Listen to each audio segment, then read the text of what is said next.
तो मैम आपने इतना मतलब यहाँ तक आपने मतलब मुकाम हासिल किया है, लेकिन इसके पहले आपने जैसे ज़िक्र किया कि आप आईबीएम में आपने काम कर चुकी हैं। तो उस जर्नी के दौरान आपको कभी ऐसा लगा कि मुझे अब जा कर के सोसाइटी में हेल्प करना है, अब मुझे लोगों की जो मदद करनी चाहिए, ये ऐसा कौन सा दौर था जहाँ पर आपको लगा कि नहीं, अब कॉर्पोरेट लाइफ भी है, मेरी एक जॉब भी है, बट यस मेरे को कुछ सोसाइटी के लिए भी करना है? यहाँ मैं मेरा पर्सनल एक्सपीरियंस एकदम कैंडिडली शेयर करूँगी थैंक यू कि सो मच मैम। ऐसा था जब मैं आईबीएम ज्वाइन करने के पहले भी मैं जॉब करती थी इंडियन कंपनीज़ में। सो वहाँ पे इंडियन कंपनीज़ में काम करने का तरीका अलग होता था। जब मैं आईबीएम मैंने ज्वाइन किया तो वो वर्ल्ड एकदम डिफरेंट है, और वहाँ पे जिस फ्रीडम से, जिस लिबर्टी से महिलाओं को काम करने के लिए मिलता है, सो वहाँ पे आपको फ्रीडम दिया जाता है कि दिस इज़ योर टास्क, ये आपको जितने टाइम में कंप्लीट करना है, you complete it and then the free time is available for it. So वो दुनिया पूरी देखने के बाद, और जब मेरा टास्क कंप्लीट होने के बाद मेरे पास टाइम रहता था, तो मुझे ये ये हर वक्त मुझे लगता था कि ये इतनी बड़ी दुनिया है, ये कॉर्पोरेट दुनिया तो कुछ मल्टीनेशनल की कम्प्लीटली डिफरेंट होती है। सो कमा भी रहे हैं, सब कुछ कर रहे हैं, इतना सब कमा रहे हैं, end of the day what is the satisfaction? ठीक है, पैसा आ रहा है, करेक्ट। पैसा आ रहा है, but I would tell you कि ये कुछ एक डिवाइन मुझे लगता है ब्लेसिंग होता है कि अगर वो पर्टिकुलर टाइम में आपको ये फीलिंग आ जाती है कि I am not happy with whatever is happening around me, I need to put my energy somewhere else where I can get the happiness, जहाँ मुझे सुख शांति और मुझे समाधान मिले कि मैंने कुछ तो अचीव किया है। So money is one part, education is one part, लेकिन जो सर्विस फैक्टर है वो जब मन में जागरूक होती है, मेरे ख्याल से तभी हम काम कर सकते हैं। अदरवाइज मैं लोखंडवाला में रहती हूँ, मैं आईबीएम में काम करती हूँ, और फिर मैं झोपड़पट्टी में जाके क्यों काम करूँ? ये तो थॉट आ सकता है, लेकिन मैंने वेंचर किया और मुझे ऐसे लगा उस वक्त कि I should put in my time. तो मैं जाती थी, मैं स्लम्स में जाती थी, महिलाओं का काम भी देखती थी। फिर वहाँ मैंने सेल्फ हेल्प ग्रुप बनाए।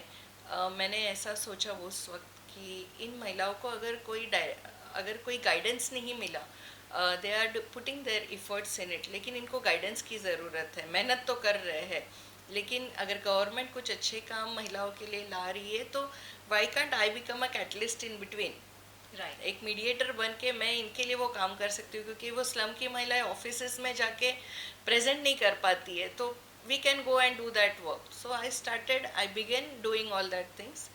और सेल्फ हेल्प ग्रुप करते करते मुझे भी कॉन्फिडेंस आ गया, अरे वाह, ये तो मेरा काम जो था मैंने वो अच्छी तरह किया, महिलाओं को पूरा गाइडेंस दिलवाया, and then economically they were able to stand on their own foot, and they could take it off from there and earn money for their families from whatever they were enabled with the skill that came from the Mahila Bachat Ghats. बहुत अच्छा लग रहा है ये सुनकर कि आपने महिलाओं के लिए, उनके लिए स्टैंड लिया और उनकी आप इतनी मदद कर रहे हैं, और वो भी ऐसे क्षेत्र से जहाँ पर एक स्लम एरिया से जहाँ पर उन्हें हर वक्त एक सहारे की ज़रूरत पड़ती है, और आपने वो सहारा उन्हें दिया। ये जानकर बहुत खुशी हुई। दिव्या जी, ये तो रहा आपके पॉलिटिकल लाइफ के बारे में। अब हम थोड़ा सा आपके पर्सनल ज़िंदगी के बारे में जानना चाहेंगे। तो आप बता सकती हैं कि आप बेसिकली कहाँ से है, बॉर्न एंड ब्रॉट अप? आप ये सारी बातें हमारे दर्शक भी जानने के लिए उत्सुक है। सो मेरा जन्म यहीं का है, मैं पली बड़ी यहीं मुंबई में हूँ। मैं घर में छोटी हूँ, मुझे दो बड़ी बहनें और एक भाई है। हमारे घर में सारे एडुकेटेड हैं। मेरे पिताजी का स्वर्गवास हो चुका है, और घर में मैं और मेरी माँ, हम दोनों साथ में रहते हैं। मेरी माँ का मुझे बहुत बहुत बहुत ज़्यादा सपोर्ट है सारी पॉलिटिकल और सोशल एक्टिविटीज़ के लिए, और उसी के आशीर्वाद से मैं आज घर से बाहर निकल के इतने सारे जनता के लिए काम कर सकती हूँ। अगर वो नहीं तो I don't think I will be getting that strength to move out of the house and work so much aggressively on the social and political activities for the people. Of course मेरी बहनें मेरा भाई हमारा पूरा जो family है we have a strong bonding and they always appreciate my work which I have been doing. Um, दूसरा ये है कि बहुत सारे लोग उत्सुक होते हैं कि दिव्या ढोले जी का शादी हुआ है या नहीं हुआ है, तो मैं उन सबको आज हम भी आपके जानना माध्यम से, चाहेंगे। You are the most privilege one because this the first time I am talking about it. Thank you so much. I have a life where I always say I am single at this point of time. So single होने के कारण मैं काम कर पा रही हूँ. जी. और मुझे लगता है कि जब आप कुछ अच्छा काम करते तो ये सब कुछ मायने नहीं रखता है कि आप सिंगल है या आप एंगेज है या आप मैरिड है. What should matter to the people is that ये इंडिविजुअल जनता के कितने काम करता है, ये कितनी सेवा करता है, इसका इंटेंट क्या है. और मुझे ये बहुत अच्छा लगता है कि आज जिस ऑफिस में आप यहाँ बैठे हैं, मेरे यहाँ पे हज़ारों लोग आके जाते हैं और वो बहुत बार मुझे आके पूछते हैं कि मैडम आप सालों साल ये काम करते आ रहे हो, हर नई स्कीम अगर मोदी जी की आती है तो आप लोगों में उसके बारे में बात करना चालू करती है. मैं और ये करते करते आपको तो पार्टी यहाँ से उम्मीदवारी क्यों नहीं देती है. तो इसका भी मैं जवाब देना चाहती हूँ कि उनके लिए मेरा एक ही जवाब होता है कि हम भारतीय जनता पार्टी में एक परिवार के जैसे हम काम करते हैं और हमारे जो परिवार के मुख्य लोग हैं वो हमारा काम देखते रहते हैं और सही वक्त जब भी आता है तब उनको पता होता है कि किस जगह से किसको आपको टिकट देना होता है. ये गॉसिप्स बहुत चलते हैं कि ये इसका उसका उसका इसका सबका झगड़ा चालू होता है. लेकिन I think people should not get into it. हमारे जैसे लोग हम सिर्फ काम करते रहते हैं. ऊपर की जो बहुत बड़ी जो दूसरी राजनीति होती है उसमें हमें बड़े बड़े नेता लोग उसमें उनका वक्तव्य देते रहते हैं और हमारे यहाँ पे जो प्रोटोकॉल्स है उसके हिसाब से ही सारा काम होते रहता है. सो और तो पर्सनल लाइफ कुछ है नहीं. मेरा ये ऑफिस है वर्सोवा में, वर्सोवा मेट्रो स्टेशन के नीचे है. यहाँ पे हमारा नागरिक सेवा केंद्र चलता है. एक तो हमारे सिटीज़न सर्विसेज चलते हैं, दूसरे प्रोफेशनल सर्विसेज भी मैं यहाँ से चलाती हूँ क्योंकि मैं प्रोफेशनल हूँ. तो वापस वही सवाल आता है, दिव्या ढोले नौकरी नहीं करती तो क्या करती है, ये इतना सब कुछ कैसे मैनेज करती है. So I would like to tell everyone कि मैं मेरे प्रोफेशनल सर्विसेज यहाँ से रन करती हूँ. जिस किसी को ज़्यादा डिटेल्स चाहिए होंगे वो मेरे ऑफिस पे आ सकते हैं, मैं उनको सब शेयर कर दूँगी. इनफैक्ट हमारे पास ऐसे प्रोफेशनल सर्विसेज जहाँ पे हम लोगों को बोलते हैं कि आप ये काम लो और आप भी अपना अर्निंग चालू करो. सो मेरे जो टाइप्स है वो सब कॉर्पोरेट्स के साथ मैं काम करती हूँ. तो उसमें एक एंगेजमेंट मॉडल होता है 1+2 1+मल्टीपल ऐसे हम काम करते. तो हमारे दिमाग में हर वक्त ऐसे रहता है कि मुझे अगर कुछ समझा है तो मैं मेरे कार्यकर्ताओं को बताऊँ और मेरे कार्यकर्ताओं को अगर वो समझे तो वो जाके लोगों को बताए जिनके घर में ज़रूरत है. सो बाय एंड लार्ज हम जो यहाँ से काम करते हैं वो सारी योजनाओं पे ज़्यादा काम करते हैं. वन इज़ जितनी मोदी जी ने आम जनता के लिए जो 70% ऑफ आवर पॉपुलेशन आम जनता जो है जो फाइनेंशियल इंक्लूजन से बाहर रही थी उनके लिए प्रधानमंत्री जनधन योजना लाई थी. फिर प्रधानमंत्री सुरक्षा बीमा योजना है, फिर प्रधानमंत्री जीवन बीमा योजना है, जन औषधि, मुद्रा योजना, उज्ज्वला योजना, सुकन्या समृद्धि योजना, पीएम किसान, फिर जितने इंश्योरेंसेस होते हैं उसके बारे में इंफॉर्मेशन. ये इतनी सारी योजनाएं हैं. तो ये पहुंचाने का काम कौन सी यंत्रणा करती है. एक तो सरकारी यंत्रणा होती है, वो अधिकारी लिमिटेड होते हैं. लेकिन फिर सारे हमारे जैसे जो कार्यकर्ता हम लोग हैं, हमारा उद्देश्य ही वो है कि अंत्योदय होना चाहिए. अंत्योदय का मतलब क्या है, जो सरकार से आता है वो अंत तक पहुंचना चाहिए. अभी आप प्रधानमंत्री गरीब कल्याण योजना लीजिए जो अभी सितंबर तक एक्सटेंड हुई है. जब ये योजना आई, अब यहाँ पे एक एग्जांपल आपको मैं देना चाहूँगी कि 2014 से लेके 2019 तक जब भारतीय जनता पार्टी की सरकार महाराष्ट्र में थी, उस वक्त सरकार ने एक बहुत अच्छी योजना लाई। माननीय मंत्री महोदय हमारे गिरीश बापट जी ने एक जीआर निकाला हुआ था कि जिन लोगों के पास केसरिया रंग का कार्ड है, राशन कार्ड है, उसमें 1 लाख तक का उत्पन्न लिखा हुआ था, तो उन लोगों का करीब करीब 15 साल पहले ये सब कलरिंग वाले कार्ड आए थे, वो टाइम पे उन्होंने इनकम उसमें मेंशन किया था। अब आप सोचिए, वो टाइम पे किसी के कार्ड में 1 लाख रुपया लिखा हुआ था, तब वो व्यक्ति नौकरी पे रहा होगा, अब वो रिटायर हो गया तो उसका इनकम कम हो गया होगा, राइट। तब भी उसको फिर राशन की दुकान में राशन नहीं मिल रहा था। तो माननीय गिरीश बापट जी ने ऐसा एक जीआर निकाला हुआ था जिसमें वो सेल्फ डिक्लेरेशन दे कि मैं पहले नौकरी पे था, अभी रिटायर हो गया हूँ, तो मेरा उत्पन्न कम आ गया, तो आप उसको चेंज करवा के दीजिए। तो उन्होंने एक सिंपल सेल्फ डिक्लेरेशन फॉर्म निकाला था। और इसके माध्यम से हमने धारावी में, वर्सोवा में बहुत सारे लोगों का ये जो राशन कार्ड का काम था वो करवा के दिया।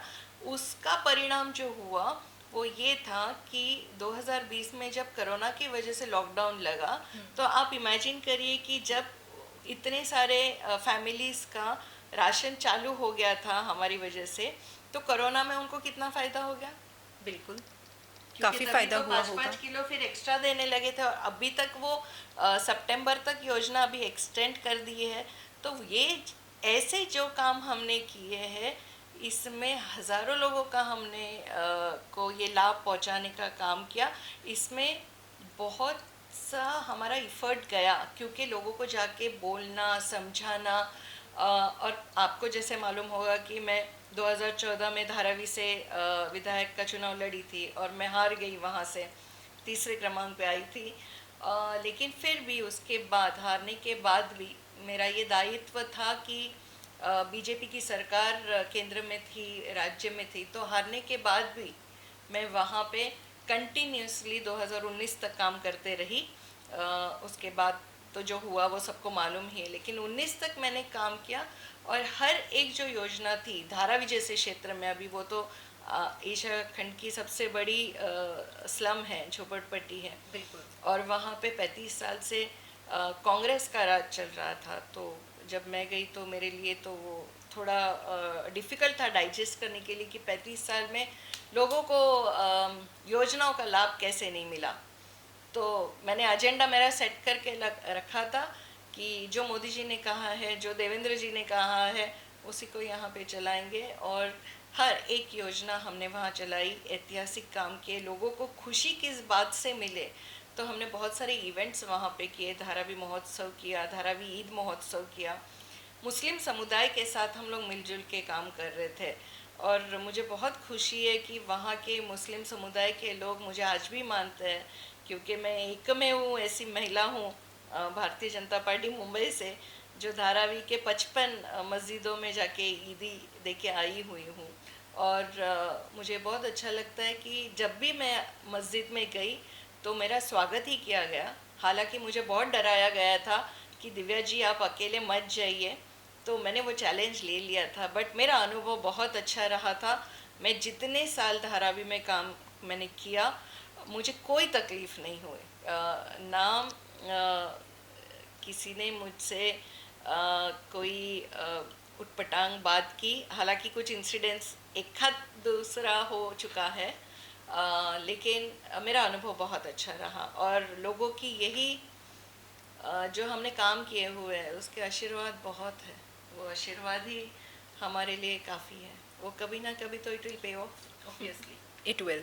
सो बहुत सराहनीय है दिव्या जी, क्योंकि एक ऐसी योजनाएं, इतनी सारी योजनाएं, मतलब आपने जो आप अभी तक नाम लिया है, हो सकता है कि बहुत सारे लोगों को इसकी जानकारी नहीं होगी, और उन लोगों को जो स्लम्स में रहते हैं उन्हें तो मतलब इन सब की जानकारी होना तो बहुत ही मतलब इट्स नेक्स्ट टू, मतलब कि उनको पता ही नहीं होगा इनके बारे में।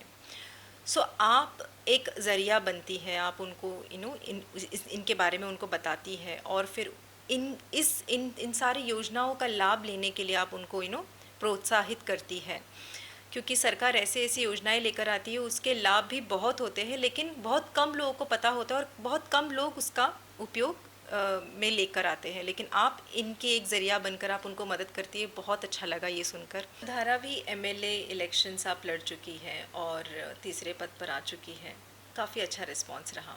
तो इस बार जो बीएमसी के इलेक्शंस होने वाले हैं तो पब्लिक खुद चाहती है कि आप ये इलेक्शंस लड़े, और क्योंकि आपके फ़ैन फॉलोइंग इतनी है और लोग आपको बहुत चाहते हैं, तो क्या आप ये इलेक्शंस लड़ना चाहेंगी? ऐसा है कि महानगर पालिका और विधायक के चुनाव, इसमें जो भी कैंडिडेट खड़े किए जाते हैं उनका सिलेक्शन हमारी कोर टीम से होता है। कुछ पैरामीटर्स होते हैं जो हमारे वरिष्ठ सेट करते हैं और उसी से जितने उम्मीदवार होते हैं उनके नाम फाइनल होते हैं। सो मैं कितना भी चाहूँ, जनता कितना भी चाहे, वो नाम जब तक हमारे कोर टीम से और वरिष्ठों से डिक्लेयर नहीं होते तब तक हम कह नहीं सकते कि हम यहाँ से लड़ सकते हैं या नहीं। यस, गिवन अ चांस, अगर ऊपर से पक्ष से आदेश आ जाता है कि दिव्या आपको यहाँ से लड़ना है, तो मैंने हर वक्त पार्टी को प्रायोरिटी देते हुए, वरिष्ठ को प्रायोरिटी देते हुए मैंने उनका सम्मान रखा है और उन्होंने जैसे बोला है वैसे ही मैंने किया। और इसका एग्ज़ाम्पल तो धारावी है, क्योंकि मैं रहने के लिए वर्सोवा में, लोखंडवाला में, और उस वक्त मैं आईबीएम में काम कर रही थी। धारावी से कोई लेना देना नहीं था मेरा, बट जब पार्टी ने मुझे बोला कि Divya you have to go and contest in Dharavi, मैंने वो रेस्पेक्टफुली मैंने वो उसे अपनाया और मैंने वहाँ जाके मैंने कंटेस्ट किया। अगर कल को पार्टी मुझे बोलती है कि दिव्या आपको यहाँ से लड़ना है तो मैं यहाँ से लड़ूंगी, मैं ना तो नहीं कहूँगी। सो दिव्या जी, दर्शक जानना चाहेंगे कि आप अपना खाली समय कैसे व्यतीत करती हैं, आपका रूटीन क्या है, आपके हॉबीज़ क्या है? ऐसा है कि अगर आप रूटीन की बात करें तो रूटीन आम ही है। सुबह उठो, मोबाइल देखो, ब्रेकिंग न्यूज़ देखो। मोबाइल तो लाइफलाइन बन चुका है। लाइफलाइन बन चुकी है। दिव्या जी, हमारे चैनल 108 यूनाइटेड लीड इंडिया और रवि जी के बारे में अगर आप कुछ कुछ बोलना चाहेंगी, कुछ दो शब्द जो आपको लगे, ताकि हमारे दर्शक हमारे सब्सक्राइबर बढ़े और हमें भी काफ़ी प्यार मिले लोगों का। देखिए, रवि यादव जी को तो मैं पिछले कुछ सालों से जान रही हूँ और वो बहुत मेहनत से हर क्षेत्र के लोगों तक पहुँचते हैं, उनके विचार जानने की कोशिश करते हैं। जो अच्छा है, जो गलत है, वो लोगों तक अच्छा पहुँचाने की कोशिश करते हैं। तो मैं तो चाहूँगी कि वो आगे भी बहुत ऐसे अच्छे अच्छे और इंटरव्यूज़ लेते रहे। उनके इंटरव्यूज़ हम भी देखते हैं, उन जो व्यक्तिमत्वों का वो इंटरव्यू करवाते हैं, तो वो जब हम भी सुनते हैं तो हमें भी कुछ अच्छे विचार मिलते हैं, कुछ नई बातें सुनने के लिए मिलते हैं। तो मैं आपके माध्यम से रवि जी को शुभकामनाएं देना चाहूँगी, चैनल को भी शुभकामनाएं देना चाहूँगी। My best wishes to you all. Thank you so much. आपका कीमती समय देने के लिए बहुत बहुत धन्यवाद दिव्या जी।